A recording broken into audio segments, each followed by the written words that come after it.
सबैका लागि Nepali short story channel कृपया भिडियोलाई लाइक शेयर अनि च्यानललाई सब्स्क्राइब गरिदिनुहोला।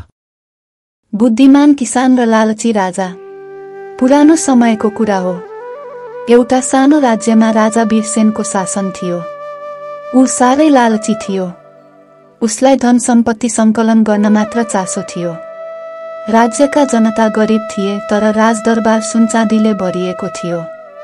राजा वीरसेन आफूलाई संसारकै सबैभन्दा बुद्धिमान शासक ठान्थ्यो। ऊ जहिले आफ्नो मन्त्रीहरूसँग भन्थ्यो, म भन्दा बुद्धिमान यो राज्यमा कोही छैन। यदि कोही आफूलाई बुद्धिमान ठान्छ भने मलाई केही यस्तो कुरा देखाओस् जुन म लिन पनि सक्छु र लिन पनि सक्दिन। राजाले ठूलो पुरस्कार घोषणा गर्यो, जो जसले यस्तो वस्तु ल्याउँछ जुन म लिन पनि सक्छु र लिन पनि सक्दिन, उसलाई ठूलो इनाम दिइनेछ। तर यदि कसैले असफल भयो भने उसलाई कडा सजाय दिइनेछ। राज्यभरि यो घोषणा फैलियो। धेरै विद्वान, ज्योतिषी र व्यापारीहरू दरबारमा आए, तर कसैले पनि सन्तोषजनक उत्तर दिन सकेनन्। त्यही राज्यमा एकजना गरिब किसान बस्थ्यो। उसको नाम रामबहादुर थियो। ऊ अत्यन्तै बुद्धिमान, इमानदार र मेहनती थियो। ऊ खेतीपाती गर्थ्यो र गाउँका सबै मानिसहरूलाई मद्दत पनि गर्थ्यो। जब उसले राजाको चुनौतीको बारेमा सुने, ऊ सोच्न थाल्यो, राजाको प्रश्न त गाह्रो छ, तर यसको उत्तर पक्कै हुनुपर्छ। उसले आफ्नी श्रीमतीसँग भन्यो। श्रीमतीले भने, राम, हाम्रा धेरै विद्वानहरू दरबार गए तर कोही सफल भएनन्। तिमी नजाने भए राम्रो होला। तर रामबहादुर मुस्कायो। म राजासँग भेट्न जान्छु। यदि म असफल भए भने कम्तीमा पनि प्रयास गरेको हुनेछु। बिहानै ऊ दरबारतर्फ लाग्यो। रामबहादुर दरबारमा पुग्दा राजा वीरसेन सिंहासनमा बसेर हाँस्दै थियो। तिमी को हौ? राजाले सोध्यो। म एक साधारण किसान हुँ, राजन। के तिमी मेरो चुनौती स्वीकार गर्न आएको छौ? हो महाराज, म तपाईलाई यस्तो कुरा देखाउन आएको छु जुन तपाईँ लिन पनि सक्नुहुन्छ, तर लिन पनि सक्नुहुन्न। राजा हाँस्न थाल्यो। ठिक छ, देखाऊ। रामबहादुरले आँखा बन्द गर्यो, गहिरो श्वास लियो अनि बिस्तारै आफ्नो मुखबाट सास फाल्यो। हे राजन, यो मेरो सास हो। तपाईँ लिन सक्नुहुन्छ, तर लिन पनि सक्नुहुन्न। राजा झस्कियो। उसले हात लम्काएर किसानको सास लिन खोज्यो, तर केही पनि समाउन सकेन। दरबारभरि खुसखुसाहट फैलियो। सबैजना किसानको बुद्धिमानी देखेर चकित भए। राजा वीरसेन केही बेर चुपचाप बस्यो।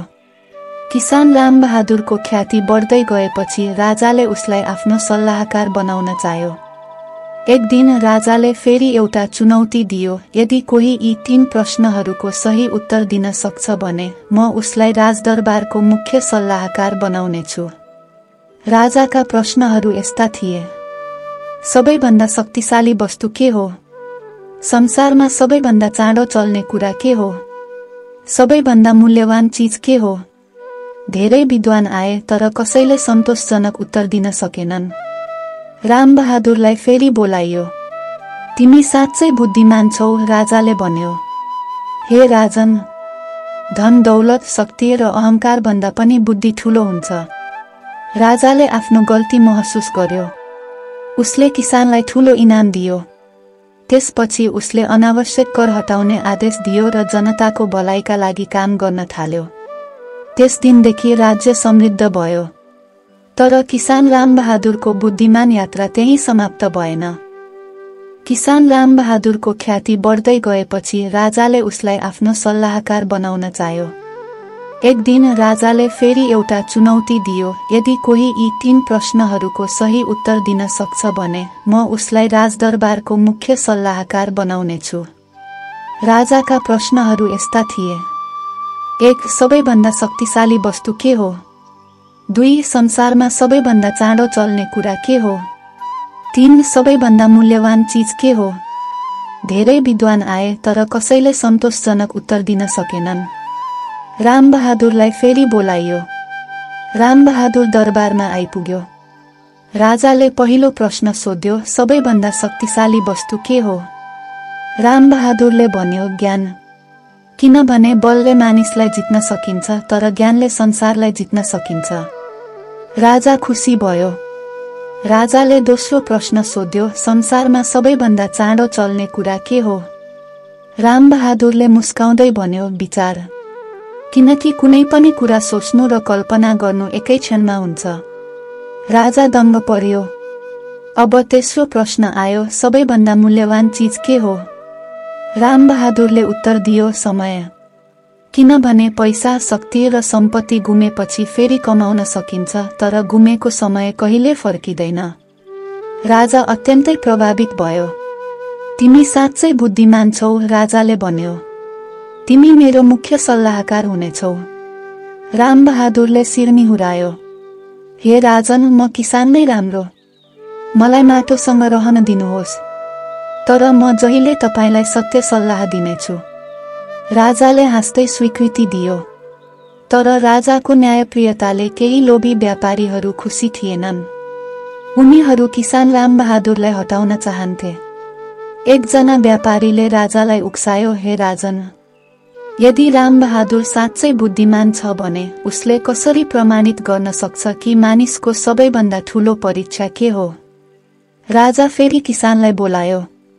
रामबहादुरले भन्यो, हे राजन, यदि तपाईलाई यो जान्नु छ भने मलाई 7 दिनको समय दिनुहोस्।